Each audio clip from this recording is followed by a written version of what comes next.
Assalamualaikum warahmatullahi wabarakatuh. Perkenalkan, nama saya Muhammad Okiangga Fairuz, NIM 120217424.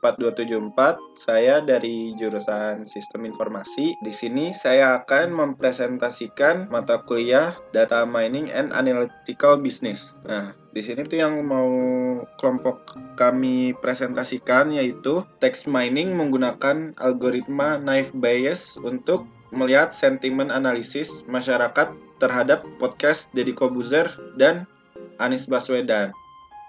Nah, langsung aja kita ke latar belakangnya, kenapa kita mau mempresentasikan dengan judul seperti itu. Jadi, virus corona atau Severe Acute Respiratory Syndrome Coronavirus 2 SARS-CoV-2 adalah virus yang menyerang sistem pernapasan di mana penyakit ini disebut COVID-19. Jadi, pastinya teman-teman semua yang nonton udah tahu ya tentang virus ini. Karena virus ini kan terjadi pandemi. Dengan ini banyak respon-respon yang diutarakan oleh masyarakat, terutama masyarakat yang berada di daerah Jakarta, di mana Jakarta memiliki total pasien yang drastis meningkat dengan mencatat total ada 2.924 kasus COVID-19 dan presentasi kematian 8,56% pada 18 April 2020. Respon masyarakat DKI Jakarta yaitu memiliki kekhawatiran atas pandemi yang ada. Kita lanjut ke pembahasan selanjutnya yaitu text mining. Nah, si text mining ini yang bakal kita gunain buat mengambil data-data dari kolom komentar YouTube podcast Deddy Corbuzier itu yang Anies Baswedan. Nah, jadi buat text mining itu definisinya itu pemrosesan intensif pengetahuan di mana pengguna berinteraksi dengan kumpulan dokumen dari waktu ke waktu dengan menggunakan seperangkat analisis. Itu yang didefinisikannya. Terus dalam tahapan text mining ini dari kelompok kita itu ada 3, ada tokenizing, filtering, dan stemming. Nah, lanjut. Jadi tahap tokenizing ini kita udah dapat kalimat komentar, semisal ini contohnya, ini merupakan kalimat penyusun contoh. Nah, kita memotong kalimat penyusun itu menjadi string individu gitu. Jadi ini merupakan dan seterusnya kayak gitu. Kita potong jadi per individu stringnya. Nah, lanjut. Di filtering ini menyimpan kumpulan string dari hasil yang tokenizing tadi. Nah, terus di filtering ini biasanya ada 2 algoritma, yaitu stop list, membuang kata yang kurang penting, atau word list, menyimpan kata yang penting. Si filtering ini langsung aja contohnya ini kayak kita mau nyimpan kata-kata apa yang lebih penting gitu. Kayak semisal saya di sini di contohnya ini menyimpan atau membuang kalimat ini contoh, atau mau menyimpan merupakan kalimat penyusun, dan hasil filternya seperti ini yang di kanan. Nah, lanjut. Stemming ini dia tuh mencari bahasa baku setiap string yang ada di dalam tahapan filtering. Nah, jadi dia tuh mencari bahasa bakunya. Nah, contohnya di sini ada merupakan, rupa, kalimat, bahasa bakunya kalimat, penyusun, bahasa bakunya susun. Nah, di sini tuh sebenarnya ada algoritmanya, kayak algoritma Potter. Nah, tapi kita nggak akan ngebahas ke situ. Nah, lanjut ke TF-IDF. Nah, TF-IDF ini menurut si Stecanella ini adalah ukuran statistik yang mengevaluasi seberapa relevan suatu kata dengan dokumen dalam kumpulan dokumen. Ini TF-IDF ini dilakukan dengan mengalihkan 2 metrik. Berapa kali sebuah kata muncul dalam dokumen dan inverse dokumen frekuensi dari kata tersebut di seluruh kumpulan dokumen. Selanjutnya ini pengertian dari term frekuensinya. Frekuensi adalah pendekatan dalam pembobotan lokal yang paling banyak diterapkan dalam term frekuensi. TF menyatakan banyaknya kemunculan suatu kata dalam suatu dokumen. Terdapat 4 cara mendapatkan nilai TF, yaitu raw TF. Raw TF ini nilai TF sebuah term dihitung berdasarkan kemunculan term tersebut di dalam dokumen. Yang kedua ada logarithmic term frekuensi, yaitu dalam memperoleh nilai TF menggunakan fungsi logaritmik dalam matematika, yaitu sebagai berikut ini. Yang TF sama dengan 1 tambah log ini. Selanjutnya, binary TF. Cara ini menghasilkan nilai boolean berdasarkan kemunculan term pada dokumen bernilai 0 apabila term tidak ada pada dokumen, bernilai 1 apabila term ada dalam dokumen. Yang terakhir ada augmented TF. Formulanya ini TF sama dengan 0,5 tambah 0,5 X TF max TF. Nilai TF adalah jumlah kemunculan term pada sebuah dokumen. Nilai max TF adalah jumlah kemunculan terbanyak term pada dokumen yang sama. Pembahasan saya yang terakhir adalah IDF, Inverse Document Frequency. Inverse Document Frequency ini merupakan pembobotan yang paling banyak digunakan saat ini. Pembobotan ini digunakan untuk memberikan tekanan terhadap term yang mengakibatkan perbedaan dan berdasarkan penyebaran dari term tertentu di seluruh dokumen. IDF ini dirumuskan sebagai berikut. Yang formula ini, N itu adalah jumlah artikel dalam koleksi dokumen, log itu memperkecil pengaruh relatif terhadap term frekuensi. Dan yang kedua ada bobot term, dihitung menggunakan W sama dengan TF X IDF, di mana W sama dengan bobot, TF sama dengan term frekuensi, IDF sama dengan inverse document frequency. Nah, cukup sekian penjelasan dari saya. Untuk penjelasan selanjutnya akan dilanjutkan oleh rekan saya. Terima kasih. Membahas tentang sentimen analisis. Sentimen analisis atau opinion mining adalah bidang studi yang menganalisis opini, sentimen, evaluasi, sikap, dan emosi orang-orang dari bahasa tertulis. Ini adalah salah satu bidang penelitian paling aktif dalam natural language process dan juga banyak dipelajari dalam penambangan data, penambangan web, dan penambangan teks menurut Liu tahun 2012. Nah, kemudian ada pembagian level sentimen. Pada slide kami kali ini, pembagian level sentimen ada 3, yaitu ada dokumen level, ada sentence level, dan ada entity and aspect level. Pada dokumen level kali ini bertujuan untuk mengklasifikasikan apakah seluruh dokumen opini mengungkap sentimen positif ataupun negatif, menurut Pang di tahun 2002 dan Turni tahun 2020. Kemudian pada sentence level, ini bertujuan untuk menentukan apakah setiap kalimat menyatakan pendapat positif, negatif, ataupun netral. Nah, netral ini biasanya berarti tidak ada pendapat. Tingkat analisis ini terkait erat dengan klasifikasi subjektivitas menurut WEB tahun 1999. Dan yang terakhir yaitu entity and aspect level. Pada level sentimen yang terakhir ini, kita tidak menemukan apa yang sebenarnya disukai dan tidak disukai orang. Tingkat aspek melakukan analisis yang lebih halus menurut Higu dan Liu tahun 2004.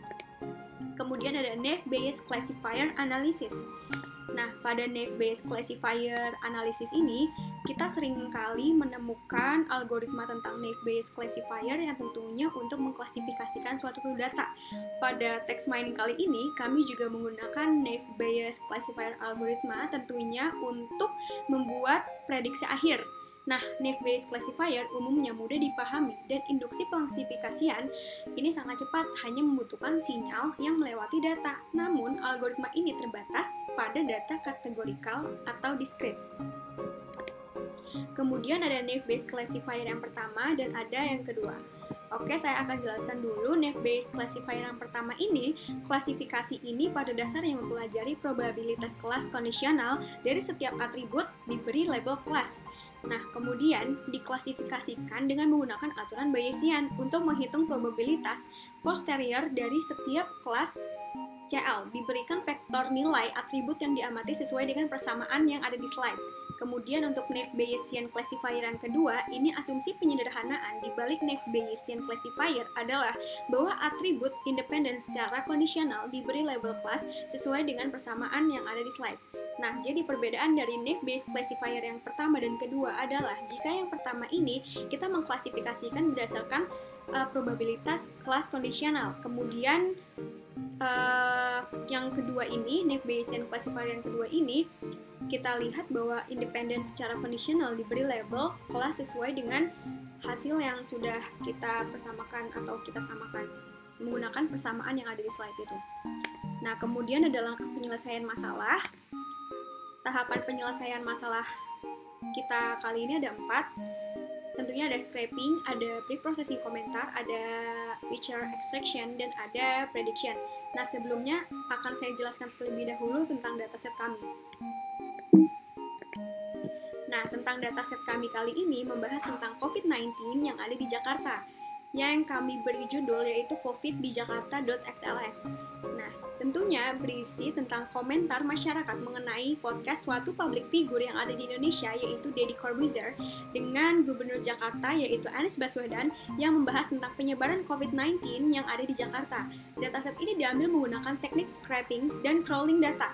Dataset ini memiliki 1.500 komentar yang diambil dari platform YouTube Deddy Corbuzier. Kemudian akan saya jelaskan tahapan penyelesaian masalah. Yang pertama ini tentunya kita menggunakan platform YouTube untuk scraping dan crawling data dari kolom komentar. Kemudian pada tahapan pre-processing komentar itu ada labeling, scaffolding, tokenize, dan filtering. Kemudian yang ketiga ada feature extraction. Di sini kita menggunakan TF-IDF yang sebelumnya sudah teman saya jelaskan. Kemudian yang terakhir ini kita menggunakan prediction untuk scraping dan crawling data dari kolom komentar. Jadi pada prediction yang kali ini yang sudah saya jelaskan sebelumnya menggunakan algoritma Naive Bayesian untuk prediksi dan menentukan hasil akhirnya. Nah, untuk slide selanjutnya akan dijelaskan oleh teman saya yaitu Nashifa. Terima kasih. Oke, sekarang kita lanjutkan presentasi ini. Perkenalkan, nama saya Nashifa Firdariani. Saya akan melanjutkan presentasi setelah dua teman saya, Narita dan juga Dita. Setelah dijelaskan oleh mereka tentang materi yang akan kita pelajari, sekarang kita saatnya untuk tahap implementasi ke dalam Python-nya. Nah, untuk yang pertama, Python itu ada tahap scraping and crawling data. Dimana ini sebelum kita ke tahap ini, kita mendownload dulu Chrome drivernya yang berfungsi untuk menyambungkan antara Chrome dan juga Python itu sendiri. Dan juga kita harus menginstal Selenium-nya. Selenium ini berfungsi untuk memberi perintah kepada Chrome driver yang akan memerintahkan kita menjalankan tahap si Chrome-nya itu di dalam Python. Nah, pertama ini tahap scraping dan crawling. Di sini kita import dulu web drivernya dari si Selenium. Selanjutnya itu kita importnya juga, kita akan menggunakan key-nya, kuncinya, dan juga import time-nya. Nah, di sini ada driver sama dengan webdriver.chrome. Di sini kita akan menggunakan kita akan mensimulasikan si WebDriver itu ke dalam Chrome. Nah, si driver ini dia akan nge-get data dari YouTube yang akan kita ambil datanya.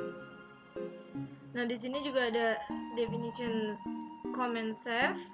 Prosesnya itu pertama ada comment diff. Comment diff-nya ini dia akan menemukan elemennya itu berdasarkan ID si konten sesuai si link yang udah kita isi. Dan juga yang kedua itu ada comments. Comments ini tuh nantinya akan menjadi dataset kita. Kita akan nge-get-nya melalui konten teks. Jadi teks dari si kontennya itu aja, yaitu si komennya.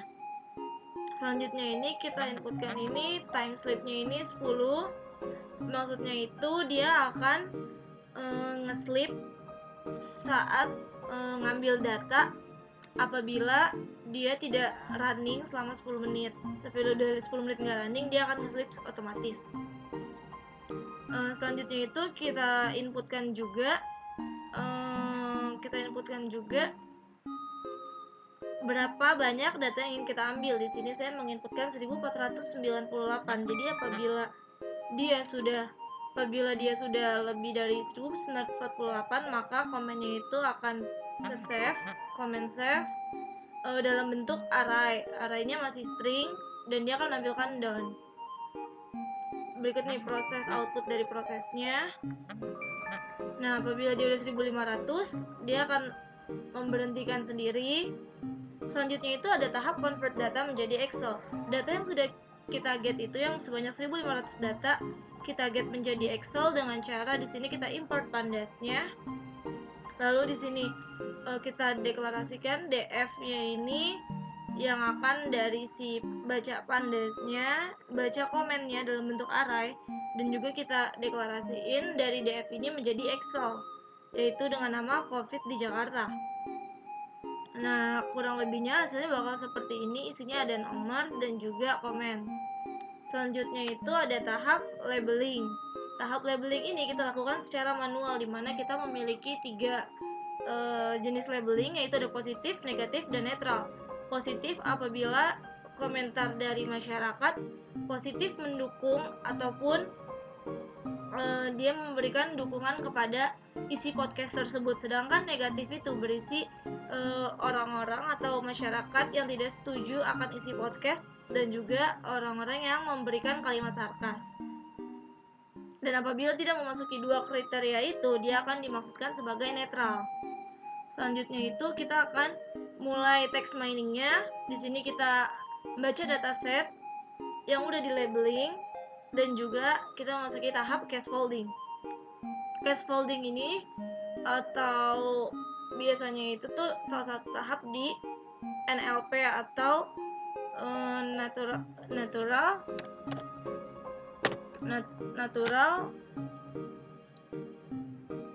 NLP atau Natural Language Processing. Di itu tuh dia ada tokenizing, ada cascading, ada stemming, dan yang lain-lain. Cascading itu salah satu masuk ke NLP-nya itu. Cascading ini berfungsi untuk menghilangkan noise dari dataset.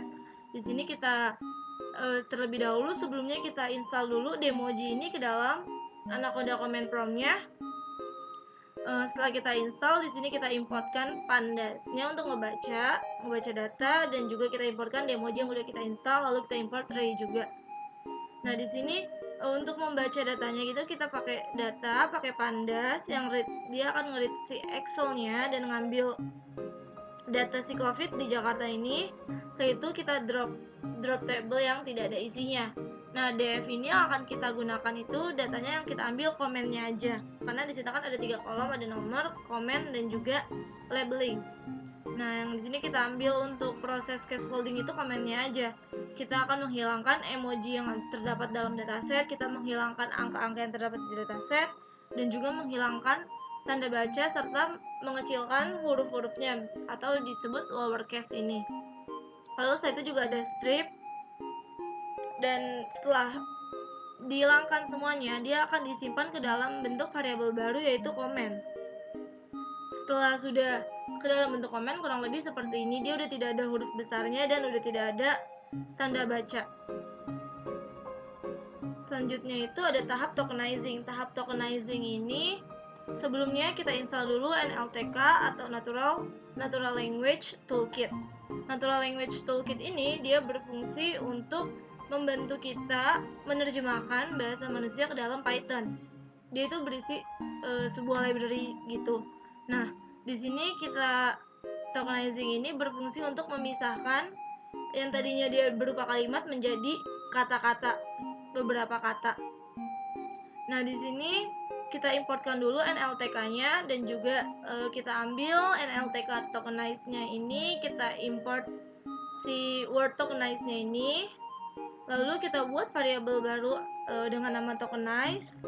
Nah, di sini kita menggunakan codingan source code itu split dan juga word tokenize. Nah, akan disimpan menjadi tokenize ini kurang lebih nanti hasilnya seperti ini. Dia udah menjadi kata-katanya saja. Selanjutnya itu ada tahap stop word removal. Stop word removal ini dia kurang lebih mengimportkan. Awalnya itu kita import dulu stop word-nya ini, kita menggunakan stop word removal menggunakan NLTK karena setahu saya juga ada sastrawi juga. Nah, stop word removal ini dia menghapus kata-kata yang kurang baku atau menjadikan kata-kata menjadi baku. Di sini kita stop word-nya itu Indonesian karena kita mempunyai data Indonesia dengan kata-kata Indonesia lain, dan apabila dia tidak sesuai dia akan di-remove. Tapi pada tahap ini dia kurang bekerja karena masih ada beberapa kata-kata dengan bahasa Inggris seperti ini. Setelah itu di sini kita akan merubah nilai string dari labeling menjadi integer yang akan nantinya kita akumulasikan atau kita cek akurasinya. Di sini kita dengan nama label.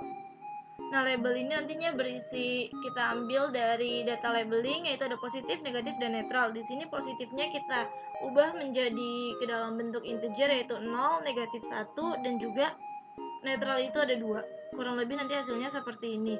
Dalam bentuk ini apabila dia plus ini, dia akan ke dalam positif, 1 itu ke dalam negatif, seperti itu kurang lebihnya. Selanjutnya itu ada tahap TF-IDF dan memasukkan algoritma naive Bayes. Nah, di sini itu sebelumnya kita masukin dulu library sklearn ini. Dia untuk dia itu beberapa berisi library yang mendapatkan beberapa source code. Di sini kita gunakan TF-IDF vectors yang dari sklearn dan juga naive Bayes dan juga test splitnya, train test split. Nah, di sini ada TF-IDF dengan TF-IDF vectorizer. Nah, di sini juga ada train. Di sini train ini dia untuk menampung data yang akan sudah kita gantikan dari string menjadi array. Di sini ada, jadi dari TF-IDF itu tuh berfungsi dia memberikan nilai pembobotan kepada setiap kata-kata. Nah, di sini kita dari komennya ini kita input menjadi array. Nah, di sini nantinya tersimpan ke dalam bentuk xtrain, xtext, ytrain, dan juga ytest. Di mana itu dia nanti berdasarkan hasil dari train test splitnya ini. Nah, itu nanti ada train, label, dan juga test size. Trainnya itu berisi tentang tadi komen yang udah bersifat bentuk integer, yang tadi string menjadi integer itu menjadi array integer, dan juga label ini dia kita ambil dari labeling yang tadi yang udah kita inputkan dari 0, 1, dan 2, dan juga test size-nya ini berapa banyak data yang mau kita ambil dari dataset. Di sini saya menginputkan 0,5, berarti kita mengambil 50% dari dataset untuk dilakukan uji coba menggunakan model multinomial naive Bayes. Outputnya kurang lebih akan seperti ini. Dia multinomial naive Bayes dengan alpha 1, kelas priornya itu tidak ada, dan juga fit priornya itu true. Oke, selanjutnya akan dijelaskan oleh teman saya. Terima kasih. Oke, saya Dita Aprilia Ramani. Saya akan menjelaskan tahap selanjutnya dalam proses text mining kita. Tahap perhitungan akuntansi, di mana proses ini adalah kita melihat tingkat keakuratan dari proses kita mengolah si teks ini, yang dimana kita dapat adalah 55,2% prediksi hasil akurasinya. Terus selanjutnya adalah kita melihat array dari hasil labeling ini, di mana di labeling ini berfungsi untuk di mana hasil labeling itu kita simpan dalam bentuk array. Selanjutnya adalah kita mengetahui jumlah total dari setiap label yang ada. Di dalam prosesnya itu ada perulangan yang dimana pengondisiannya untuk menentukan nilai dari setiap label yang ada, dimana label kita itu ada positif, negatif, sama netral. Yang kita dapat dari jumlah total yang kita dapat itu positifnya ada 737, negatifnya ada 5, dan netralnya itu ada 8. Setelah itu adalah kita melihat total biasa. Sekarang kita menggunakan pie chart. Di pie chart ini kita melihat dalam bentuk diagram dan dalam bentuk persentase, dimana positif tadi ada 700-an sekarang dihitung dalam bentuk pie chart, dilihat menggunakan diagram atau pie chart, yang dimana positifnya adalah 245,67%, negatifnya adalah 1,67%, dan netralnya ada 2,67%. Seperti gambar di pie chart, positif lebih mendominasi daripada netral dan negatif. Nah, evaluasinya adalah di mana komentar positifnya terdapat 737 komentar, yang dalam bentuk pie chartnya atau presentasenya itu ada 245,67%. Komentar negatifnya itu ada 5 komentar dengan presentasenya adalah 1,67%. Lalu komentar netralnya ada 8 dengan persentase ada 2,67%. Hasil pengujian menggunakan 50% dari dataset. Nah, kesimpulannya apa? Kesimpulannya text mining adalah proses penambangan data yang tidak terstruktur yang nantinya akan dianalisis menggunakan sebuah algoritma agar bisa menjadi data yang bermanfaat atau memberi informasi. Kayak gitu. Pada penelitian ini terdapat beberapa langkah yang digunakan untuk membuat proses text mining ini, yang dimana hasil dari penelitian ini kami penulis menyadari terdapat kekurangan dalam proses ini karena hanya mendapatkan hasil akurasinya adalah 55,2% yang seharusnya ada pada rentan 80-100%. Terima kasih.